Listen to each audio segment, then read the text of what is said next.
A pleasant afternoon to each and everyone. My name is Jessica J. Priagala Borlagdan, Reporter 8. I'm here to discuss about what is Human Resource Management. Human Resource Management, HRM, is a practice of recruiting, hiring, deploying, and managing an organization's employee. HRM is often referred to simply as Human Resource, or HR.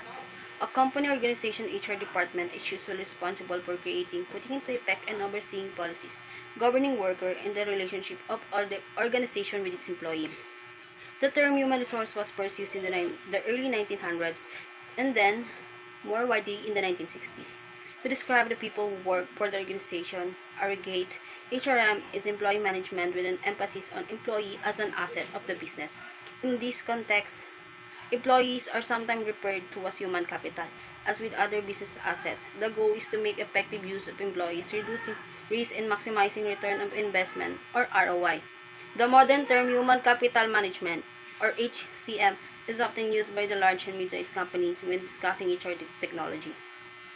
So, ano nga ba human resource management? So, si human resource management, isang nagmamanage sa ng employee sa isang organization to make them organize. So, si human resource management ay nagmamanage mula sa recruiting, hiring, deploying, and hanggang doon sa na-deploy na kayo at nandun na kayo sa organization.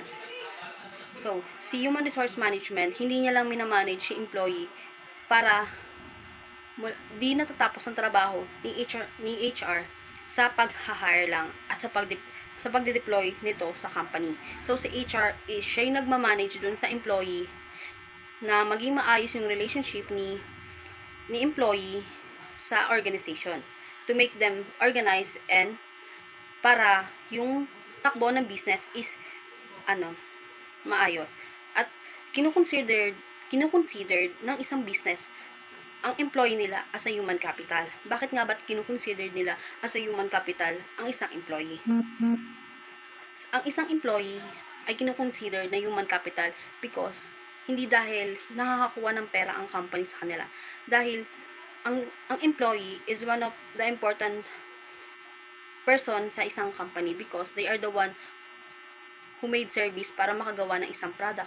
Halimbawa nito is sa isang service, sa isang company, paano makakagawa ng isang product kung walang employee na magdi-disseminate ng gagawin. Ang employee ay pinahahalagaan ng isang organizations because they are the one who made the product by the use of their manpower. Next is the importance of HRM.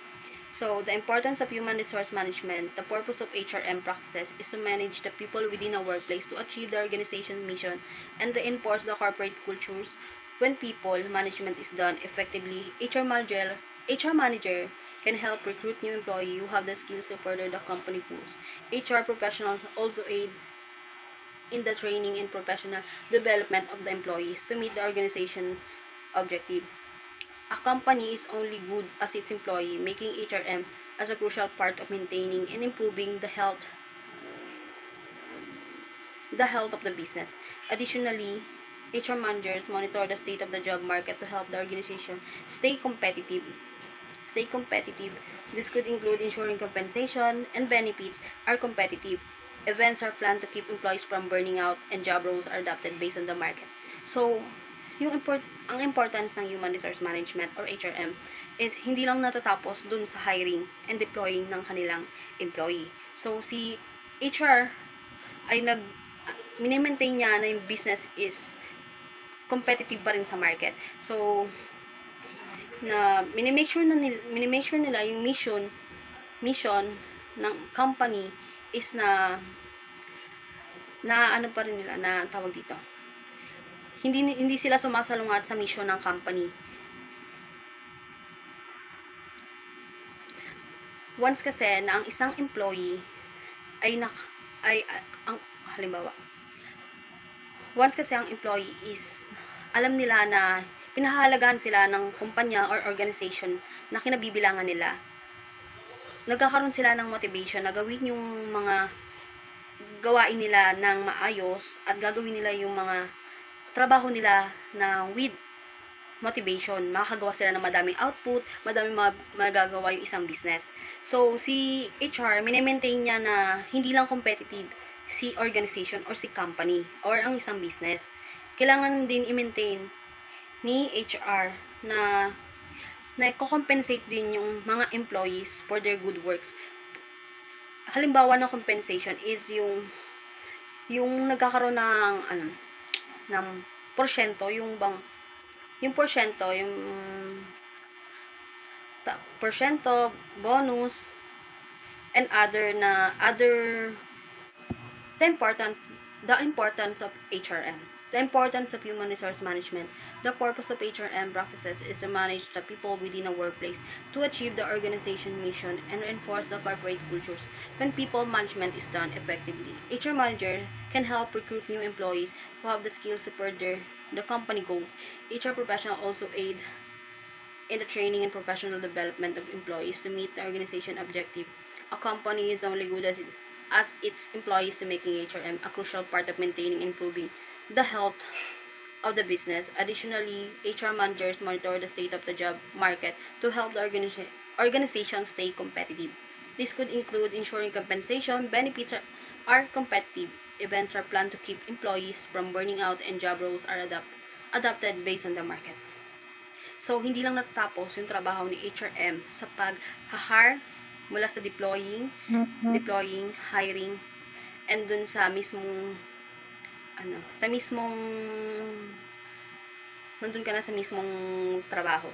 So, si HRM, mini-maintain niya na may proper training ang isang employee or ang kanilang employee para pagpasok nila sa trabaho ay magiging maayos ang kanilang trabaho at hindi magkakaroon ng aberya. Magkakaroon ng aberya, hindi maiwasan ang aberya, pero at least they give the proper training to their employee. So, si HR, hindi lang natatapos doon yung trabaho niya. So, si HR, kailangan niyang i-maintain na yung business is competitive pa rin through the market. Sa sobrang dami ng competitors in the market, kailangan ng business na maging stay competitive para mag-run yung business na maayos. So, hindi lang doon. Dapat si HR, ay mini-maintain niya din na nako-compensate ang kanilang employee. Na binibigyan sila ng proper treatment para hindi nila isipin na hindi sila mahalaga sa isang organization. Mahalaga yung ginagawa nila, na parang naiisip nila na hindi lang sila pumapasok para magtrabaho, hindi sila pumapasok para sa pera lang. Mahalaga rin na nako-compensate ang mga tao. Halimbawa ng compensation is yung bonus, yung 13-month, tapos yung mga random na giveaways ng company, like may isang event sila na they give product to their employees, personal needs like that. Tapos isa rin din yung commission. May mga kumpanya na nagbibigay ng 10% commission, 5% commission when they achieve something, like nagkaroon sila ng 60% na increase sa sales nila. Kaya ang gagawin nila, i-compensate nila yung mga tao nila para ma-encourage yung mga tao nila na magtrabaho pa para yung product nila is mag-run pa rin sa market. How does HRM work? HR professionals manage a day-to-day execution of HR-related function. Typically, human resource is a standalone department within an organization. HR department vary in the size, structure, and nature of their individual position. For small organization, one HR generalist might perform a broad array of functions. Larger organizations have several HR professionals who handle specialized roles such as recruiting, immigrations and visas, talent management, employees benefits, and compensation. Through these HR positions are specialized, job function might still overlap. So, si human resource sa isang organization, pwedeng isa lang human resource management nila, pero nahati ito sa iba't ibang klase ng gawain, such as specialized roles sa recruiting, sa immigration, visas, talent management, and employee benefits and compensation. These are the objectives of human resource management. HRM can be broken down into the following 4 categories of objectives. Societal objective. These are measures put in place to respond to the ethical and social needs or challenges of the company and its employee. This includes legal issues such as equal opportunity and equal pay for equal work. So dito sa societal objectives, dito binibigyan ng human resource management ng legal action yung mga legal issues sa kanilang kumpanya. Halimbawa nito is ito yung equal opportunity to each employee. So, minimaintain nila na yung employee nila is nakaka-attain ng isang achievement o lahat dapat meron. So, equal pay for equal work. So, yung ibang company is nagkakaroon ng problema dito sa equal pay and equal work. Some of the employees, nagiging problem nila sa kanilang companies, sometimes nagiging hindi ba sila nababayaran sa trabahong ginagawa nila. So, ang tendency nito is nagkakaroon ng problema sa employee sa kanilang organization. Nagkakaroon ng lamat at ang tendency nito is hindi gagawin ng employee kung ano yung dapat gawin nila na trabaho. Hindi na-encourage yung employee na gawin yung dapat. Instead, naiisip nila na pinababayaan sila ng kanilang company. So, the HRM are doing their job to take an action on these kinds of legal issues. So, organizational objectives. These are actions taken to ensure organizational efficiency, including providing the appropriate training, hiring the right number of employees for given tasks, and maintaining high employee retention rates. So, dito naman sa organizational objectives, minimaintain ni HR o ni HRM, minimaintain niya na balance yung employee na nare-recruit nila at nade-deploy nila sa company. And then, yung na-hire nila na employee is sinasailalim nila sa training bago pumasok sa trabaho upang magkaroon ng proper knowledge pagkapasok nila sa company para hindi maiwasan yung mga hindi dapat gawin. So, the next one is function objective. These are the guidelines used to keep HR functioning properly within the organization.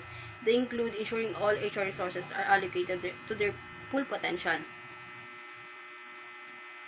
So, dito naman is sa functional objective. So, minemaintain din ng HR na nagpa-function ng tama yung organization nila para lahat ng employee in their organization is still working in the market. Personal objective. These are the resources used to support the personal goals of each employee. They include opportunities for education and career development as well as maintaining employee satisfaction. So, dito din sa personal objective. May mga company, example natin dito is may mga company na nagkakaroon ng scholarship for their employee. Some of their employees is willing mag-aral. So, the company will give them a scholarship to continue their schooling. And then, they continue their schooling but still working on them. And then, to maintain the employee satisfaction. Skills and responsibilities of an HR manager. HRM is typically broken into pre-employment and employment phases, as well as more specific subsection with an HR manager, and assigned to each one.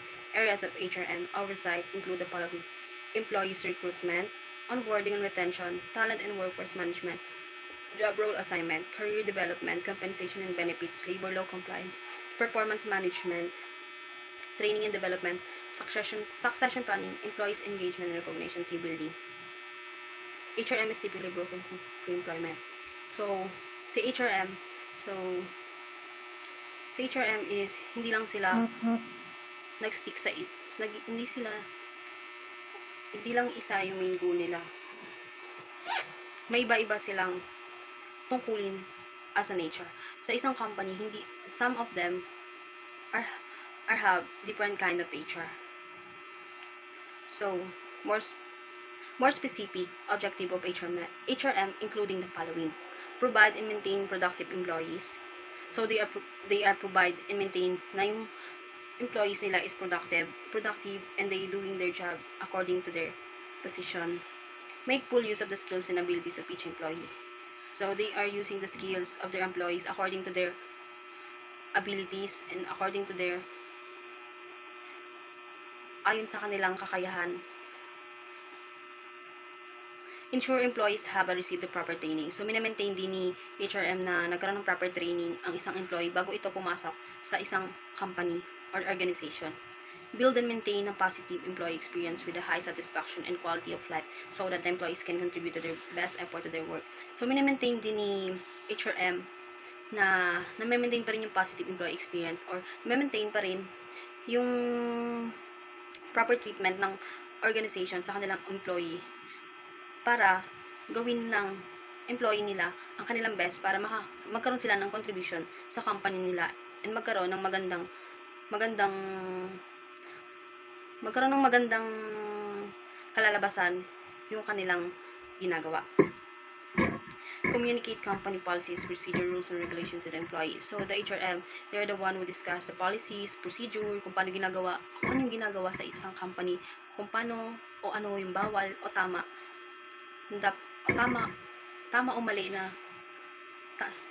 o mali para magkaroon sila ng proper knowledge about what do they need to do and they don't need to do. Maintain ethical, legal, and socially responsible policies and behavior in the workplace. So, maintain nila na tama yung ginagawa ng kanilang employee and sumusunod ito sa ethical, legal, and social responsibility sa workplace.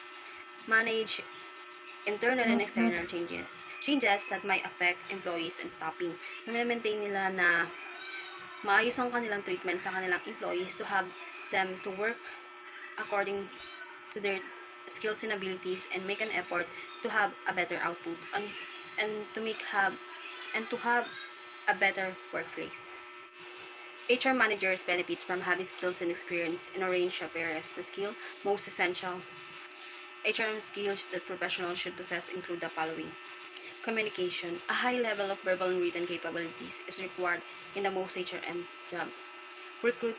So, sa communication, mahalaga na as an HR, marunong ka makapag-communicate sa mga employees mo mula sa recruitment hanggang na-hire mo na sila. Dapat yung way of communication mo sa kanila is maayos para the way to communicate you to, ganun din yung gagawin nila.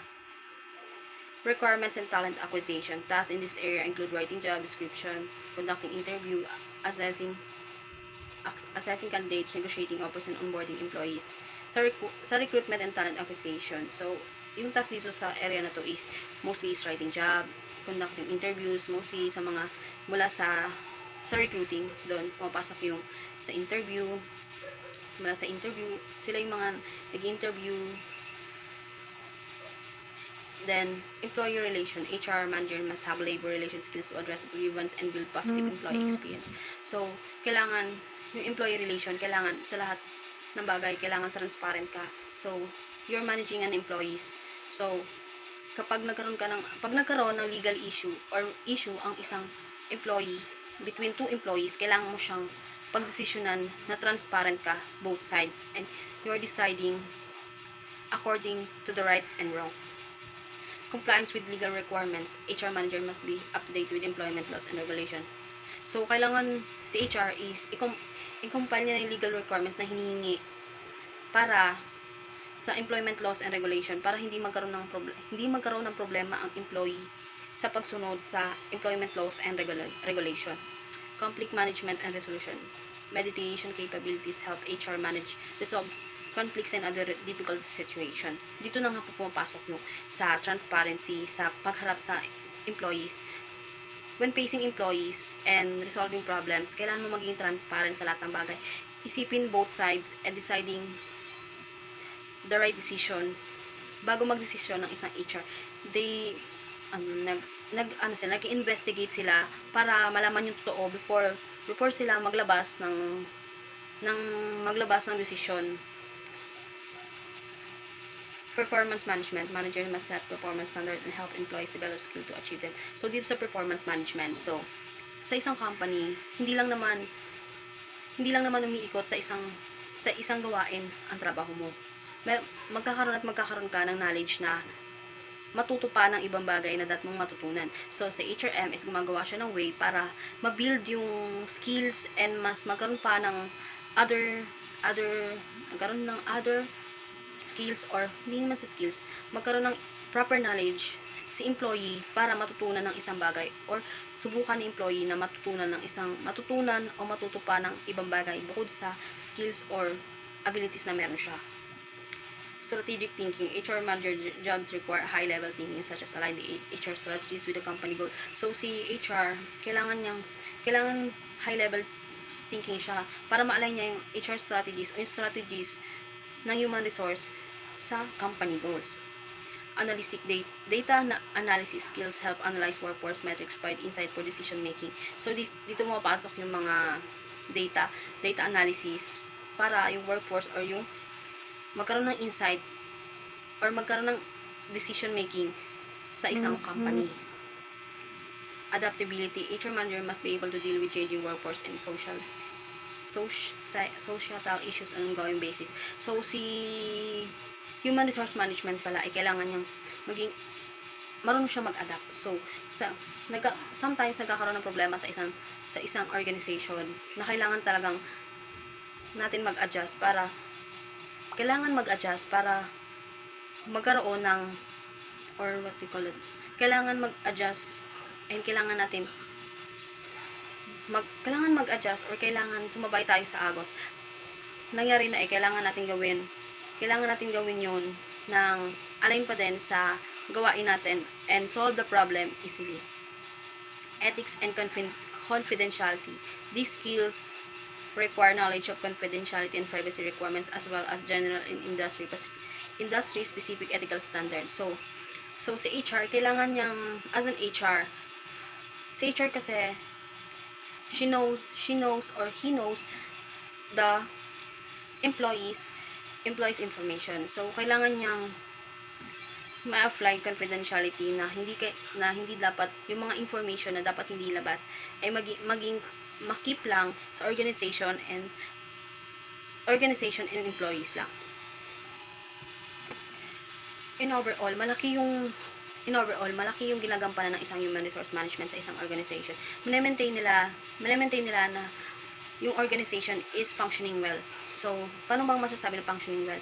Na sumusunod ito mula sa recruiting ng kanilang employee, maintain nila na dapat align yung HR strategies nila sa company mission. So, sa HR, malaking ginagampanan niya to maintain the employees' relationship to the organization. So, si HR, ginagawa niya yung obligation niya to maintain the employees, yung maayos na kalagayan ng employees para ma-maintain na maging competitive pa rin ang organization or company sa market. So, si HR, mini-maintain niya na maging maayos ang organization through the right process. Thank you po.